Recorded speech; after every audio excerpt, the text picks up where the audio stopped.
Hello, everybody. Welcome into another episode of the Patriots Podcast. I'm Sean here with Ryan and JJ.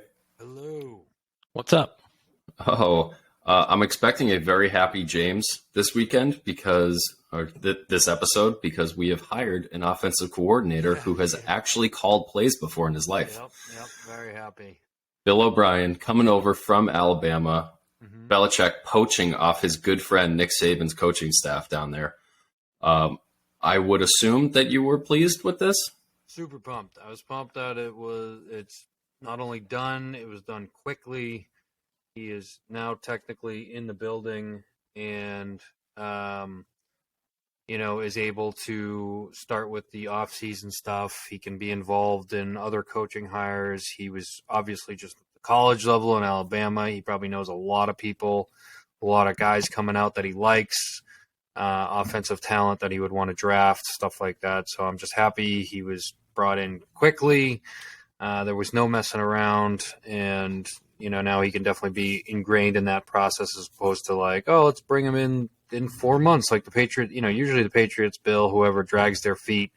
We didn't really have a clear answer on who was calling offensive plays last year until training camp, which is kind of a wild idea in terms of the NFL. I've heard people talking about it on the radio, sports talk, ESPN, stuff like that. And they're, it's like, this is what normally happens. And it's so weird that it's happened like this, that it's like, wow, look what we've done. And everyone else in the league's like, yeah, we do this like every other year. We fire a bunch of guys and then hire a bunch.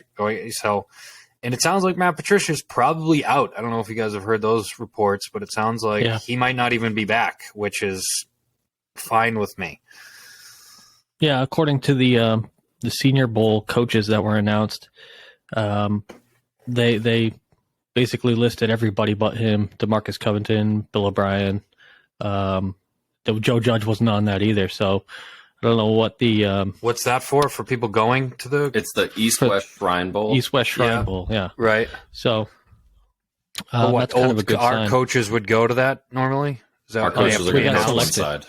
We got selected, so Bill O'Brien's there. They listed everybody, and Joe Judge and Matt Patricia weren't on the list, so I don't know what kind of role they would be in. But Belichick's going to be overseeing that, and they weren't on the roster, or whatever you want to call it. It's a great move. It's the ideal move. Bill O'Brien here. He's familiar with the building. He knows Belichick. He's got a good rapport with Belichick. He knows Mac Jones. He's got a good rapport with him. It's a guy that's got a lot of experience calling plays, a lot of experience running offenses, not just calling plays, but he knows what it takes from other coaches on the staff. Apparently, they're bringing Adrian Clem back in for another interview, potentially as an offensive line coach. That would be great. He's the current running game coordinator at University of Oregon, the Ducks. And I guess he spent some time in Pittsburgh, too, as their offensive line coach. I heard his time in Pittsburgh didn't go too well, though. I don't know if they didn't have any talent there. They have a weird apparently zone blocking scheme, too. The rumor was that he was there for a year, and within within season, he was looking for other jobs. And Mike Tomlin was like, all right, get the hell out of here. And that's kind of like how that all went down, which doesn't sound great. I don't know. We'll see. Well, if you look at Pittsburgh's run game, it's always been pretty decent. Yeah, it's been pretty decent for the last few years.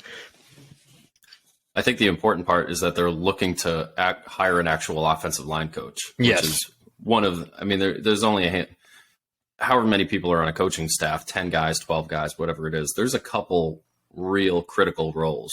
And we all knew that with Dante Scarnecchia being here for so long, that was a crucial role. So the fact that they're actually going to hire somebody with some experience, that's massive. Yeah, a great example of that is the year, I think it was a couple times Dante Scarnecchia left, and the offensive line was just in shambles for weeks and weeks, and then they had to bring him back multiple times. Yeah. It's very clear that coaching is not something that can be taken for granted in the NFL. The other thing is quarterback coach. They need to fill that role, and maybe that's Bill O'Brien. Maybe Bill.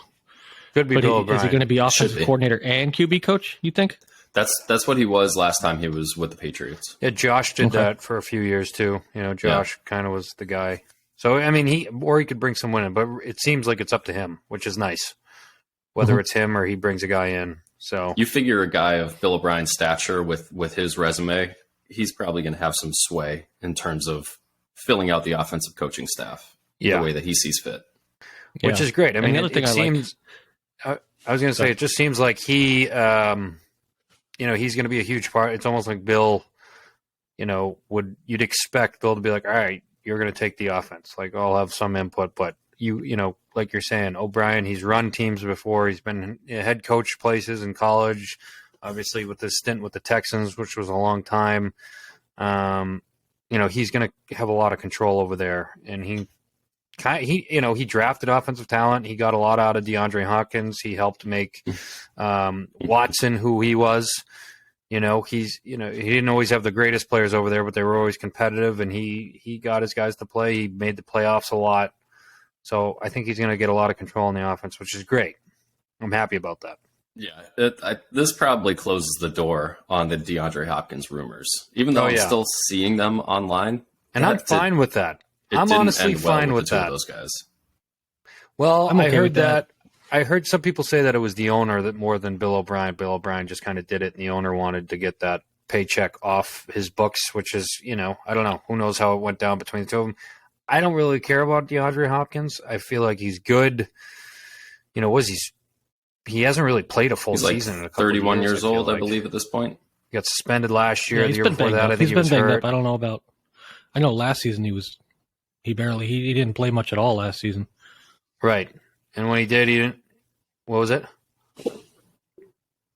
Just saying, I think he's 31 years old. 31, yeah. Okay. Yeah, he's no spring chicken. Although he's never really been a speed guy. He's always been kind of a hands catcher, jump ball kind of guy. Runs good routes. He's a great receiver. But 31, you're going to bring him in. He's still really good. I think that there's probably other receivers on the market. I feel like they definitely should add someone as far as like, I don't know if they're going to do it in the draft. Our track record isn't that good, but there's some names being Billy knows a little bit more. You know, T. Higgins. T. Higgins is a name I've heard thrown out there. I've heard that. That's a guy that would probably command a first-round pick with his age and his production throughout the course of his first few years in the NFL. I don't really want Odell Beckham here. No. I don't know who you could bring in, but looking at the free agent class, it's Jacoby Myers is probably the best free agent. Him and Smith-Schuster, who I don't think is very good at all. Couple names there that I think could be pretty good here is DJ Chark, but I like DJ Chark. Not a wide receiver one. What do you guys think? I like Chark too. If you could trade for one of those guys, like you mentioned, T. Higgins. I've heard some guys on Denver. I don't know if there's a team that's just trying to blow everything up this off season and sell, which is always kind of comes up kind of later towards free agency, so you can look for something like that. I know our track record in the draft's pretty bad. You got Thornton coming up. I would go there again. If you can, hopefully I'd get Myers back. I'd love to get Myers back, and maybe Bill O'Brien. There's a player he really likes that he knows he can get and sell the team on and coach up and be, somewhat of a star, which would be fantastic. I keep saying our odds get better with every blown draft pick we have at receiver. So, it's a fucking math game point. It's a math problem at this point. Hopefully Thornton's good. You still have Parker. It sounds like Bourne will be back. You really just need one more guy. Plus, if you can get Myers back and a guy, I think you'd be set. So who knows? I wouldn't be opposed to going in the draft. I know everyone's talking tackle in the draft, right? That's what everyone's talking. Tackle or corner is what I've seen the most in the first round. Yeah. I've looked at the tackle free agency market, and it's pretty deep. There's a lot of guys out there for tackle this year, and I know the market always gets kind of driven up with them, but I wouldn't be surprised, and I wouldn't mind getting a veteran, keeping Trent Brown, and then getting a rookie in like the second or third round. And I think that's doable. You have some flexibility there with Onwenu too. You could always move the Onwenu outside and bring someone else in the middle. Bring in a guard. It's still not a deep spot for the team. Andrews is getting a little old. But there's a lot of guys, and there's a lot of guys out there that, according to the forecasted free agency contracts, it's not like, everyone's going for $25 million. There's a couple guys, I think it was like Orlando Brown Jr. is going for big money, and then there's a couple guys in the $10 to $15 million range. Yeah, McGlinchey, kind of like McGlinchey has. McGlinchey, yep. Yeah. Where they paid Trent Brown. So, I mean, if you can get one of those guys to fill in, and then a backup, and then draft a guy to develop, I think you'll be okay. Yeah. So we'll see. Yeah, it's interesting. Yeah, there's plenty of time in the offseason to get into the nitty gritty on that type of stuff. But I think for right now, it's great that we got a senior position on the offensive side of the ball with experience, that they're looking into getting a legitimate offensive line coach, not a fired head coach who only coached defense. And then the last one, we haven't seen any movement on it, but I think we're all in agreement that special teams coaching staff needs to be addressed. Yeah. Yeah, it's somewhere down the line. I don't know. Hopefully they don't wait too long on that. Cam McCord and Joe Judge are in the building, so I would imagine maybe not Joe Judge, but I don't know. I don't know what they're going to do there, but they definitely have some options. The other thing I really wanted to mention about Bill O'Brien is he commands respect. Like, there shouldn't be any more of this bad body language from Mac Jones. I mean, he wouldn't even take that shit from Tom Brady. I can't remember if it was 2011 or 12 or something, and Brady tried to throw a gasket on him on the sidelines, and Bill O'Brien wasn't having it. So I would look for that Underwood to be play. Right. That should be a lot better. And if the quarterback's on board, it really helps with the rest of the team being on board and the buy-in across the board. Yeah. Absolutely. No, I agree. I think he'll definitely help turn Mac Jones. Apparently, Mac Jones is already very excited to work with Bill O'Brien, so that's great. And back to the special teams point, yeah, I mean, we've been kind of hammering it all year. It's been 2 years of just trash on, special teams is supposed to be a unit where there's not much to go, there's a lot of things that can go wrong, but it's pretty easy to prevent those things. Getting people set, kind of going through things. It's a very step-by-step process. It's not like offensive defense where you have to make sure you're calling all these great plays and scheming things up. It's very, 1 + 1 = 2. Just get the guys out there, have them do their job, and make it, you don't want it to force the game for you to lose. And I can't remember how many plays, especially this year, we've lost on just someone jumping off sides, or, maybe not lost on it, but it's severely affected the game. Someone jumped offside, someone wasn't set. The punt block or the punt protection, someone, no one, there was a couple guys who didn't know who their man were.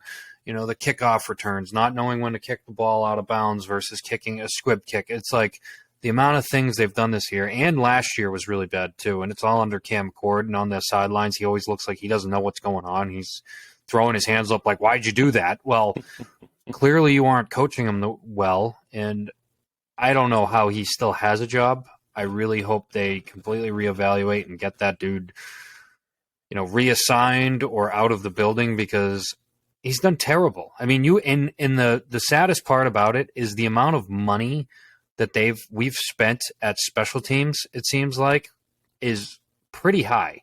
You have Matthew Slater, who's basically a coach on the field, so you have him going for you. We've spent, we always pay 3 or 4 special teamers to do a good job. Schooler made the team, and he was pretty good. And when he got hurt, it was like everything fell apart. They didn't know what to do, and it's like he shouldn't be that much of a linchpin. Like you got to coach other guys up, and it was just bad. It was bad. You can attribute maybe 1 or 2 games that we lost this year, possibly due to special teams. Also one that we won against the Jets. Yeah, but I don't really credit him. I mean, that's just sheer. Well, it's not blame, like, but no credit. Well, because it's like Marcus Jones is clearly a rare talent, right? Yeah. And he's the one returning the kick. Sure, it was blocked well. Great, that's great. You get a little bit of credit for that, but really not much. Marcus Jones is just faster than everybody, and he made a play. Yeah. I'm just playing devil's advocate here. No, I know. I don't want to. I can't stand Cam McCord, and he's got to go. He really has to go. So that's another position that should be addressed in the coming weeks. We'll see if it is. Did you guys watch the divisional round? 4 games. It's always every year we're like, this is the best weekend of football because it's 2 games, both days. It's the 8 best teams in the NFL usually. This one, I mean, Jaguars and Chiefs might have been the best game. Yeah, and the game that we thought was probably going to be the worst one. And I mean, it wasn't even really. It wasn't a very exciting game. Pat Mahomes got hurt pretty quick.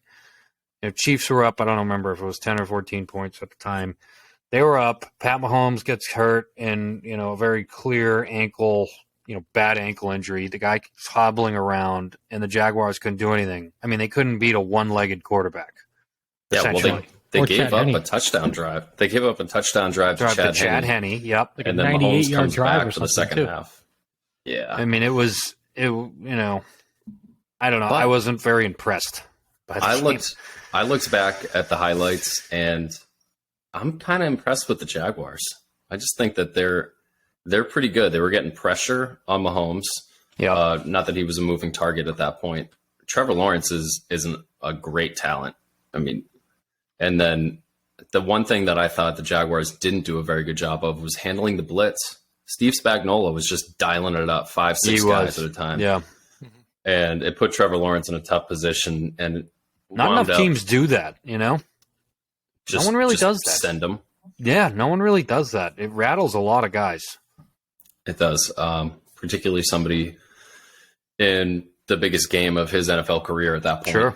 Absolutely. The Giants certainly send a lot of guys. Not that it was going to help them at all in that Eagles game. But not to jump ahead.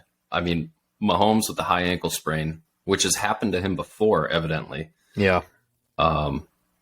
He looked okay. He still moved around decently. He's going to have a week of rehab at this point. They're probably going to give him, whatever medications are going to help him perform at his best next week. You think they're screwed? They got to be screwed. I mean, I can't imagine him. He couldn't put any pressure on that leg. He still moved around. I saw him run for a first down. He did, yeah, but it wasn't pretty. No, it's not pretty, but he was effective. What's interesting is Pacheco there with 12 carries and 95 yards. That's an added weapon for a team that really is pretty one-dimensional in the pass game. With Mahomes not being able to move around and create as much as normal, they don't have a lot of guys to throw to. If you look at Travis Kelce, I mean, what do you have? 17 targets. It's pretty clear what they want to do. It's a joke. It's a joke. 17 targets. 14 catches, like a little less than 100 yards, and 1 or 2 touchdowns. I don't know. It's just like 2. How obvious can it be what they want? 2 touchdowns. What they want to do, and we say it all the time, like, hey, if you just stop Kelce, but that's the problem, is you can't just stop Kelce. He's too good. Between him and Mahomes, if Mahomes gets time, he's going to get open. So it's pretty impressive that they're able to do this with limited targets. I think I don't even know if Sky Moore played. I think he played very little. He got like a handoff and got crushed. Yeah. Kadarius Toney played. He's been pretty good.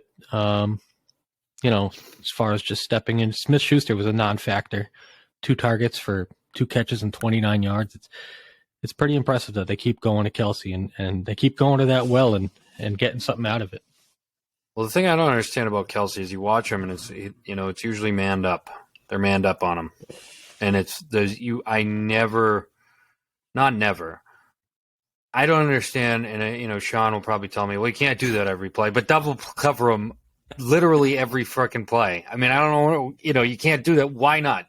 I mean, he's literally, when Mahomes is freaking out and doesn't know what to do, he always, like, Kelce's the guy, he always knows where he is on the field, regardless of everybody else. And if he's freaking out, he throws it to where Kelce's supposed to be, and Kelce's generally always there. And it's always catchable because he, Kelce's one of these guys who angles his body, boxes out, uses his size to get in front of people. But I don't know why they don't double him more. You rarely see a true double coverage on him, and he's the only one they can throw to. The whole offense does seem like it runs through Kelce. One thing I would say is that I feel like most of the catches he gets are not designed, where it's just like he floats into an area. Or he makes a cut after things break down. Mahomes is on the move, and then he just finds him. And I don't know how you break that type of telepathy that those two guys have. You put a guy in between them and a guy over him. It's almost like when this is an old basketball coverage where it's the box and one, where you play 4 guys in zone coverage, and then you got one guy in man who doesn't even look anywhere else. He's just looking at the center of mass of the guy that you're trying to shut down. Where it's like you almost need that guy to not play in the run game, not look around anywhere else. It's like the old Darrelle Revis, just put him on a guy and that's it. Right. But I don't know that there are really athletes with the type of foot speed, quickness, size that can defend him. Those people are very rare. It doesn't Kelsey keeps climbing up the postseason record book too. I mean, we always talk about they should double team him. They should do this with him. They should do that with him. These guys in the NFL, these coaches, they're smart. They're not there for no reason. The fact Are they smart all the time? I don't know. I think they would have to be, right? I mean, it seems like they should be. I feel like they outsmart themselves most of the time. Is maybe what it is. We got to get you in there and see how it goes. Well, if it's like if you see double coverages on the guys on the outside, where they have Smith-Schuster and what's his name from Green Bay they got this year. Valdez-Scantling, yeah. And it's like you'll see double coverages on those guys as much as you see it on Kelsey. I feel like those guys aren't worth it. They should do Kelsey. The Bill Belichick, Jimmy Graham defense. Do you remember that when he would put 2 linebackers on a jam on Jimmy Graham at the line of scrimmage? Exactly. Do you remember that? Yeah, and it worked. Beat the hell out of him in the first 5 yards. That's what I would do. I would do that. Absolutely. We see very little true double teams in the NFL now. It's usually man-to-man coverage with safety help over the top. It's never like, hey, we're actually doubling this X or Y. It's pretty rare to see that, and NFL teams pick up on that quickly, and they'll expose you elsewhere. Impressive, though. Impressive. The Jaguars are definitely an up-and-coming team. That's something I want to see next year is the next step from them. Yeah, it's amazing what the difference of Doug Peterson versus Urban Meyer, the difference that makes. They got a professional coach now. They got a lot of talent. They got more resources to expend, both draft and free agency. Trevor Lawrence is on the rookie deal. So Jaguars should be in control of that and AFC South for a couple of years going forward. Let's talk about the other AFC game, Bengals at Bills. This was one that I think last week we all agreed the Chiefs were going to win.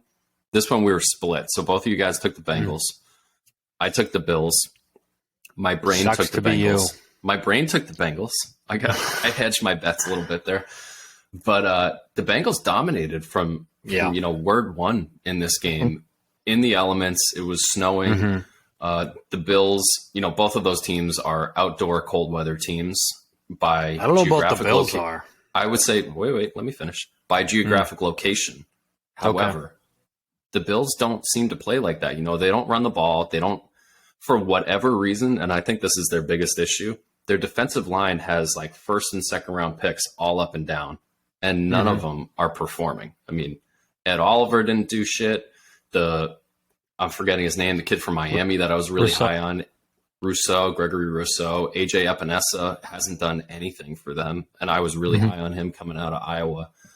They need a better defensive line coach and potentially a defensive coordinator because they're just getting run off the field at this point. Yeah, I mean, I was pretty unimpressed with Buffalo. I thought they, all season they were kind of the team. Everyone's talked about how stacked they were. Josh Allen and just everything he's been able to do up to this point, and they couldn't do anything. I mean, he threw the ball 42 times, had an interception, no touchdowns. And, a trend that we've seen for I don't know how long now, which everyone seems to forget by the beginning, middle of the season, and then by the time playoffs comes, everyone's like, oh, yeah, it's the running game. It's who can control the trenches. And not to jump too far ahead to all these other games, but basically the team that controlled the trenches every game won. You look at Jacksonville and Kansas City, as we were just talking about. You said that was the closest game of the weekend, and it was. They matched each other in rushing yards. There were some other factors in there, obviously, that helped Kansas City win, but they could both run the ball. Cincinnati ran the ball 172 yards on 34 carries. Mixon had 20 carries for 105 yards. Perrine had some carries. Burrow even got running a little bit. The Bills, 63 yards and 19 carries. They barely ran it. They couldn't run it when they did. James Cook seems like a good player. Couldn't do much. Josh Allen really couldn't run it. I don't know if something was going on. Obviously, the footing when it's snowing out is difficult, so that played into it. But it's the teams with, good defense, good running game, and can make a couple throws seems to be the ones that win. And I don't know, man. I mean, I feel like the Bills, obviously Josh Allen, they have a big window of opportunity there, but for this team and this squad with the players they have, things move pretty quick. A lot of guys can leave in a hurry. You heard the stories about Stephon Diggs being livid. I mean, there's the clip of him yelling at Josh Allen, then he leaves the locker room, gets pulled back by a teammate, and then immediately leaves right after that. Yeah. And he's on Twitter being like, "You want me to be happy about losing?" It's like, no, I want you to not be there for your teammate. Yeah, exactly. Yeah. Not be a sore loser. Yeah, I was really impressed with Cincinnati in this game, especially their offensive line that was really banged up. They had 3 starters down going into this game, and the Bills just couldn't get any pressure on Joe Burrow when he picked them apart. They had to blitz to get pressure, and when he wasn't blitzed, he ate them alive. He had an 88.7 when he wasn't blitzed in PFF this week, and a 60.9 when they did blitz him, which was only 9 times. Joe Burrow is just a born winner. If you don't get after him, he's a great player, and he might not put up the gaudy stats, but right now I'm looking at guys that perform in the moment. The moment's never too big for him, and he's got all the receivers, he's got all the weapons, and he's made the best of it. They tried to address the offensive line this year, and I don't know if they got new coaching in, but personnel-wise, they addressed it, and a bunch of those guys were out, and he still was able to, stay fairly clean. And they came out hot. They came out like they were pissed off that they didn't have a chance to get their own home field advantage. And I mean, that's the way I would have felt about it, and they definitely seemed that way to me. Yeah. Yeah. Yeah. I mean, Joey B's a beast. They killed it. We kind of thought they seemed like the team going into it. They've had the hot hand and they played great. And Buffalo, man, they got a lot of things to figure out, and they were hot all season. So it's a sticky situation to, what is the problem here? Why weren't we able to do it? Was it the DeMar Hamlin thing that just took the gas out of them? Is it their coaching? Like you said, 9 blitzes. It's like everyone knows you got to get to these guys, especially in the playoffs. It's snowing. The footing's not good. It's mistake, opportunity for mistakes on the defense, to take advantage of offense mistakes. And Bills just kind of lined up. They were playing soft zone. It's like, what are you fucking guys doing? Yeah, their secondary hasn't been good, and I think that's a byproduct of their pass rush hasn't been very good the last few weeks. Right? Yeah, absolutely. Tre'Davious White doesn't look like the same player to me, although he doesn't. He's matched up against some. He was dominant. He had some bad pass interferences in that game too, and he was dominant 2 years ago before that bad injury. Yeah, before that injury. Yeah. Yeah, I saw Jordan Poyer get beat in coverage multiple times. It's very uncharacteristic, and I know they've been banged up this year. The other thing, on the other side of the ball, their offensive line needs help. Josh Allen's under a ton of pressure. You can only rely on him to, and that's what they do. They've been relying on him to make these godlike plays where he gets away from this ridiculous pass rush somehow, and he ends up to get positive plays out of it. You can only depend on that for so long. Right. Especially on a snowy game. That's not easy to depend upon. No. I mean, that's not a lasting recipe for success. And, I'm happy to see the Bills lose. I'm always happy to see the Bills lose. They're in a tough spot here going forward. Josh Allen's his cap hit was $16 million this year. Next year, it's almost $40 million. It's 39.7. They are currently $15 million over the cap. You mentioned Jordan Poyer. He's an unrestricted free agent. Starting left guard, Roger Saffold, Jordan Phillips, Tremaine Edmonds. I mean, they've got some guys that they really want to have back that they don't have the money to bring back. Yeah, they're in a tough spot. This was the win. This was the year. I thought so too. Yeah. They've had a Everyone really thought it. complete roster the last few years. You know, it's one of these teams you could look at and they're like almost bulletproof. And now it's going to start catching up to them with that quarterback money and Stephon Diggs and some of these big superstars. Like, it's tough Von to Miller maintain. making 18 mil. Yeah. Yeah. Yep. Well, and you know, the thing that killed me is late in the game. I mean, they were, you know, in the fourth quarter, they were still in it. It was getting more unlikely by the second that they were going to win that game. But Cincinnati was running the ball for like 8 yards a carry. And Buffalo couldn't do a damn thing about it. Nothing. They couldn't do anything. It was, you know, they were lining up to run the ball just to kill clock. And Buffalo just basically let them have it. And 8 yards, 7 yards, another 5 yards, you know, first down after first down. They couldn't stop them. They couldn't even get the ball back when they needed. I mean, that's not championship football right there. And Ryan, to, you know, add on to what you were saying on their offensive line needs help. And it seems like the only way they try and even get yards on offense is big plays. It's like they're looking, Josh Allen's looking downfield, 15 yards plus, trying to make plays. He doesn't, I don't know if it's him. I don't know if it's their scheme that how they're calling things. Like, they're not in it for that 80-yard, you know, 20-play drive. They can't do it. Yeah, and we've seen that. Scheme. Right? And earlier in the year, you know, they're crushing teams that can't defend the deep ball. You know, if we couldn't defend the deep ball, a bunch of other teams can't defend it that well. They're throwing it downfield. They're making it look like a joke. It's you know, it looks easy to them. And then they get to the playoffs with someone, okay, yeah, you're not going to get that big chunk yard. Can you chunk play? Can you do it? And they couldn't fucking do it. They really, the interesting thing there, they looked anemic. They were running the ball. They were averaging 5.2 yards a carry. They just don't want to do that. Right. You know, they give up on it. They 19 abandon carries. It. Like, it's like they don't want to do it. And I mean, that's on them. That's a decision you need to make that could win you the game, and you abandon it for the sake of making big plays, which is kind of how they're wired, it seems like, you know? And it didn't look good. Yeah. So the Bills go home, the Bengals move on. We'll touch on the AFC Championship game matchup in a minute, but just to duck into the NFC, Giants at Eagles. I mean, the Eagles just played them off the field. I mean, that's a talent disparity. There's no contest. Yep.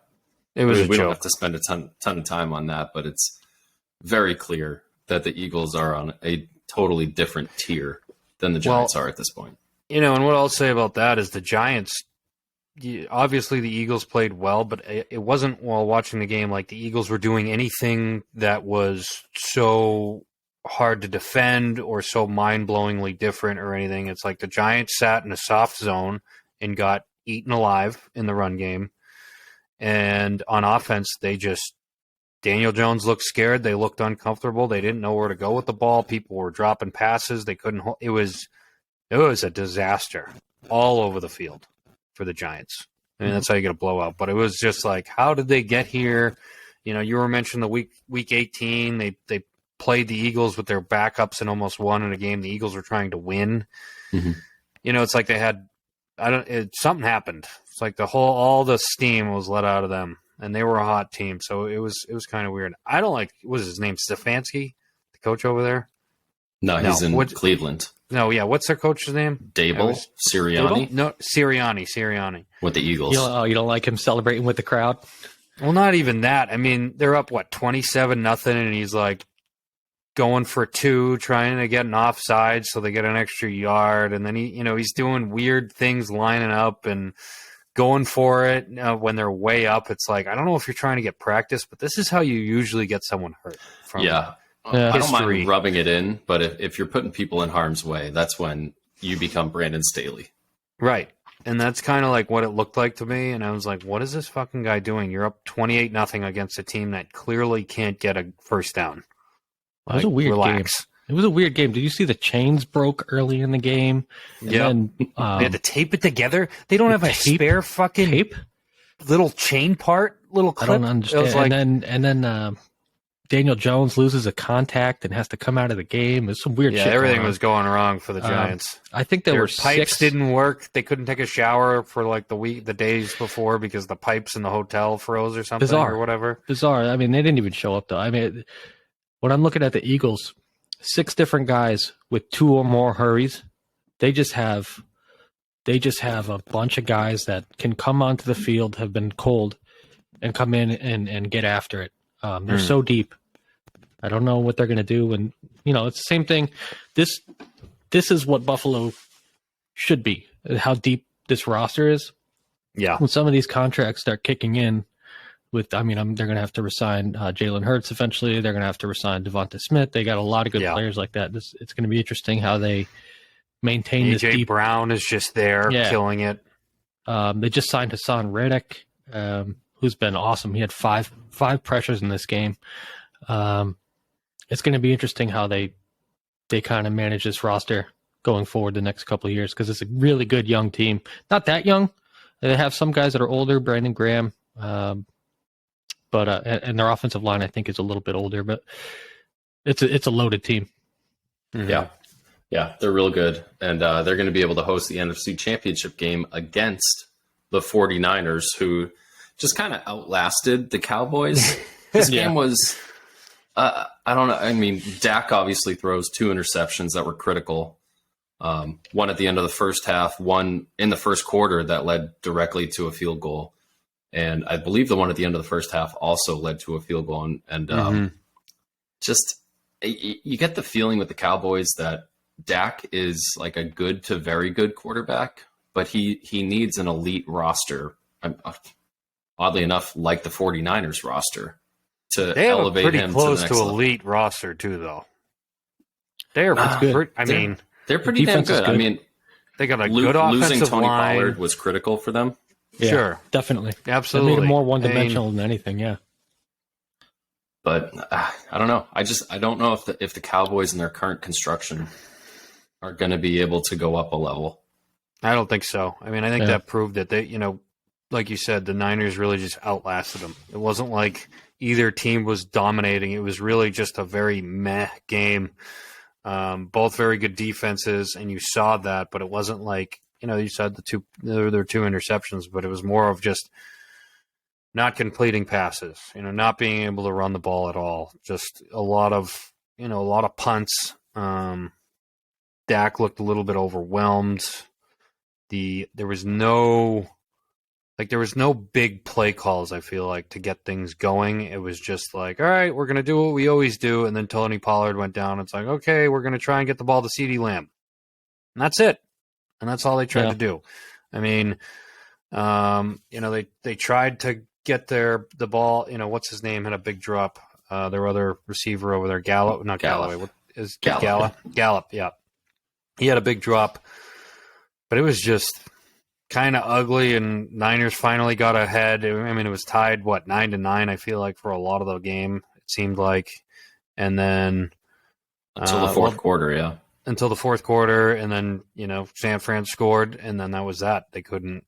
Dallas couldn't do anything. They were trying to come back. They had every chance. They have 3 drives, I think, in the fourth quarter to come back and tie it. Yeah. And they went 3 and out. They went over and over and over. On the real critical drive, which I believe they had the ball back with 5 minutes to go. Yeah, plenty of time. And it was immediate sack, and then they were just trying to throw the ball past the sticks. And they couldn't 2 do straight it. incompletions, and they had to punt it. It was just ugly. It's like, this is where the money's made, guys. Jerry Jones was pissed. The Tony Pollard thing, I think, was pretty big, because after that, Zeke is like a short yardage rusher now. I know, right? What happened to him? I didn't see Dalton Schultz. Is Dalton Schultz injured right now? No, Schultz played and he sucked. He had a touchdown. Right, so he had a touchdown. He did? Yeah, he had a touchdown. But then on the last drive, the very last drive is what I'm thinking. He just kept walking out of bounds and dropping. I didn't the ball. even notice him. Oh my god, dude! Useless. Did you see that series? Yeah, they have 40 seconds left. I mean, that's a lot to ask. I think way too much is being made out of that series. I mean, 40 seconds left with no timeouts. Oh, that's the one where he didn't get his other foot down. Yeah. He didn't get his other foot down. He didn't go out of bounds to stop the clock correctly. And then I think he dropped a pass. Yeah. And, why are they throwing 3 plays like that? I mean, I get it. I understand what you're trying to do, but it's stop the clock going out of bounds. That's what you're trying to do. The fact that they left the whole middle of the field wide open, and there was enough time to throw it deep down the middle, get up to the line, and clock it and be at the 40 instead of be wherever the fuck they were 30 yards away. It would all come down to a Hail Mary. but they didn't even get the opportunity. You got to give yourself a chance. They would have had the ball at the 48 there if that tight end got his other foot down. I thought it was lazy. It was Schultz. Yeah. Other than CD Lamb, there was a bunch of guys that I thought underperformed, especially Dak. Absolutely. I wasn't impressed.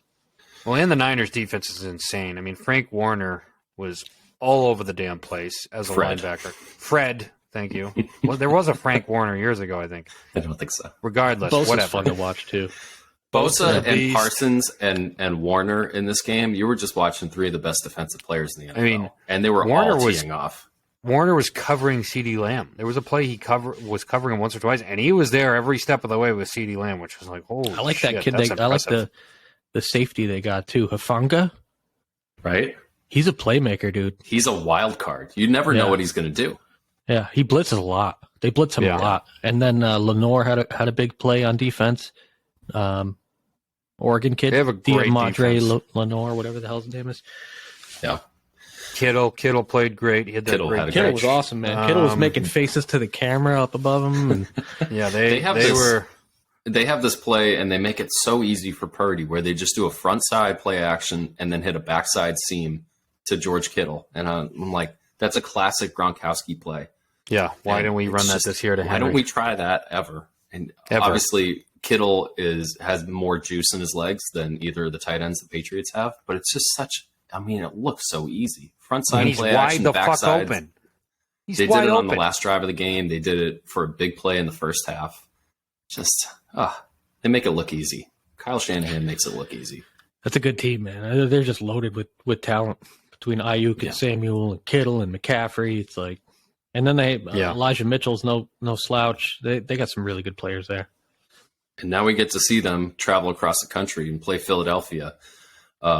Philly, who really hasn't had, up until this playoff game, they really haven't had like a game that they've really had to have.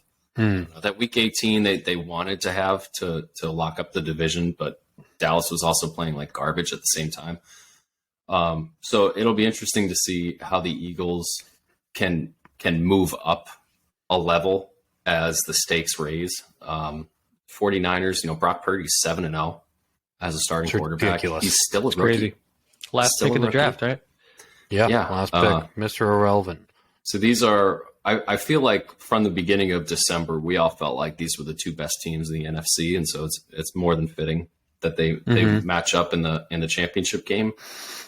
Eagles fans are going to be crazy. I wouldn't be surprised if the hotel the Niners are in doesn't have any water or whatever you guys were saying before. Yeah. There's going to be some hooligans, like fire alarms going off all night. The worst of the worst. Exactly. So the 49ers going to have their hands full. The Eagles, no team has won a game after playing the 49ers for like 12 weeks or something like that. So obviously they're an extremely physical team. There's some crazy stat like that. I really don't know. I haven't seen the line yet. I'm sure it's Eagles -3, but I think I'm going to take the Niners. I just think the Niners are a little bit better. Yeah, I mean, it's a really tough one. It's a really tough one. I'm going to lean towards the Niners too, just because I feel like the Eagles have a little bit of choke in them for whatever reason.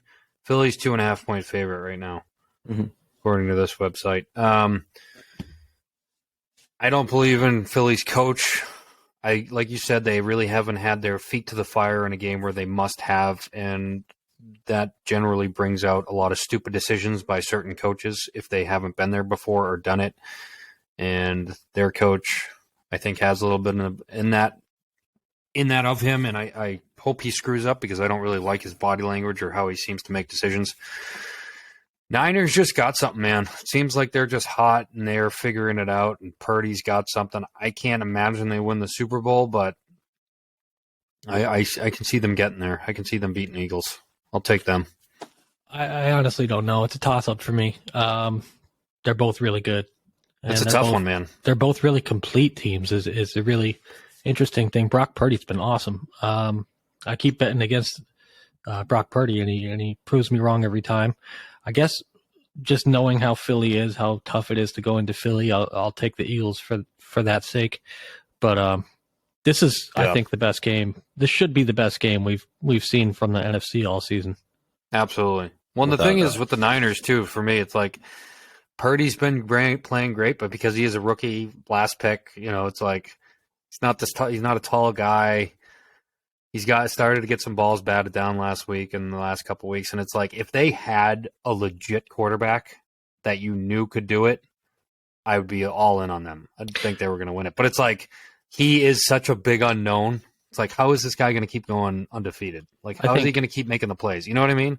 You have to give a ton of credit to Shanahan there, too. Absolutely. Seeing what they've been through this season between Trey Lance and Garoppolo, and now you got the last pick in the draft playing like this.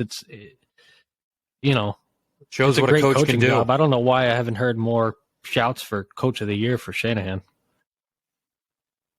It's a very good point. Very good point.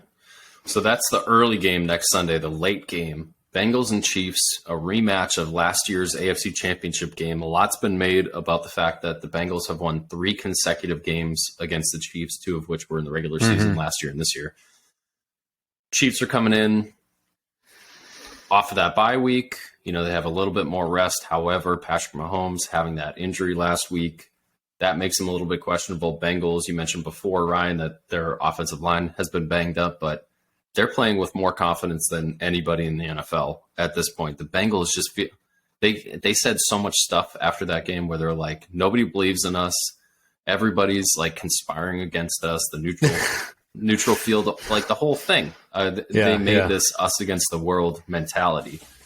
Which is a good mentality to have in the playoffs. It's the best. It's the best. I think am I really going to take 2 road teams? I'm taking the Bengals. Games? I think I'm taking the Bengals too. Yeah, I'm 4 taking in a the Bengals. row against the Chiefs. That's hard to. It's hard to believe, but Pat Mahomes. I mean, like we were saying, I can't imagine him being, above 70% going into this game. Like he is going to be hurting. An ankle injury takes 2 weeks generally, maybe a week if you're really, really lucky. But that looked like a pretty bad ankle injury. He really couldn't walk. They had to tape the shit out of it. I mean, he needs to be if he was at full strength, I'd maybe take the Chiefs. But the way it is, I mean, the Bengals defense too was really getting after it last week against the Bills. Like you were saying, they were really pressuring Allen, and part of that was on the Bills' offensive line. A lot of that, I mean, their defensive front over in Cincinnati is very underrated. Nobody really talks about those defensive ends or D tackles, but those D ends get friggin' after you when they want. There was a couple series last week where the Bills couldn't do anything, and the Chiefs have a good offensive line, but with Mahomes not being able to move the way he normally wants to, I feel like that's a recipe for disaster for him. Like he'll probably pull off a couple crazy drives that are really impressive that we wouldn't expect, but I don't think he can do enough to get them to win this game, especially with that pass rush coming after him. I think it's too much. Yeah, it's a lot. Both of these games expected to be mid-30s with no precipitation. So it's going to be pretty favorable conditions for playing outdoors in January. Cincinnati is currently favored by 1 point in Kansas City. And so is the Mahomes injury. Yeah. So the public is feeling the Cincinnati buzz right now. Could you imagine Joe Burrow going back-to-back Super Bowl appearances? I can see special. it. He's special. He's really good. I think it comes down to lost Mahomes the first 2 games of the year too. Mahomes is a big story for sure. We'll see how he comes out, but Cincinnati has beat them the last 2 times they've played them. Both, I think, was it last year, right? They beat him last January and they beat him this December. So the Bengals believe in themselves. I think we'll see how the Chiefs come out. I guess Sky Moore is good to go. We'll see how the Bengals line up with their offensive line, but the Bengals are flying high right now, man, and I'm going with them. I think, but it's really close, and I think that as much as I'm saying like Bengals Eagles could easily go the other way and beat Chiefs 49ers. These games are really tight. Yeah. I just hope they're competitive games. I mean, I was so excited for this past weekend, and one game after another was just like, maybe one team was trying to battle their way back into it, but it was pretty much over. I mean, most kind of those games, yeah, they were boring. And I mean, everything was pretty much over with 10 minutes left in the fourth quarter. Yeah. There was no one battling back like, oh, they're going to be able to do it. No. I mean, it was like, maybe, but really not. The Bills didn't have any juice. The Jags kind of ran out of steam. Yeah, the Cowboys were close, but they didn't look like they were going to do anything, You're right, exactly. Like, it was never, the score was technically close, but it was like the Niners had it, and the Cowboys never really made any effort. I don't even think they got over midfield in the fourth quarter. So, that was boring. I really want some good football. Yeah. And with the caliber of these 4 teams, I'd be surprised if we didn't. Right. Have some real close games here. All right. A question for you guys. If there was any chance of a blowout, who and what game and who would do it? Boy. You think there's a chance or not? I think say there's no chance. I don't think there's a good chance of blowout, but if I had to pick a team, I would pick the Bengals to beat the Chiefs. Yeah. Blowing them out. Touchdowns, maybe. Yeah, I agree. If they come out with that hot first quarter the same way they did against Buffalo, and then Mahomes is dropping back 40, 50 times in the game with that bum ankle. Maybe re-aggravates it. That would be my... it's a bad recipe. Pretty good. I don't know. I can't see the Eagles. The Eagles rely on that run game so much, and the Niners are the number 1 run defense in the NFL. Just feel like that really... They have a good pass game, too, though, and they have that really, really good QB sneak and, what's his name, Goddard, A.J. Brown, Quez Watkins, and then what's his name there, Devonta Smith. They had a lot of ways they can beat you. Yeah, that's a good line too. That's a really good offensive line. It's not like some shit offensive line. Yeah, I think it's the Bengals' year. I'm feeling it's the Bengals' year. Definitely could be. They needed a better offensive line. They kind of put that together, and here they are. Pretty good. A lot to look forward to. Championship weekend coming up right away. So anything else you guys want to cover? No, we'll get to stuff. I think we'll get to more of the off-season stuff in the next few weeks. We'll save some stuff for that. Yeah, we got to save it. Little teaser. Yep. Little teaser. All right. Little teaser. Okay. Thank you guys for listening, and we'll be back next week. All right, guys. See ya. Adios. Sweet.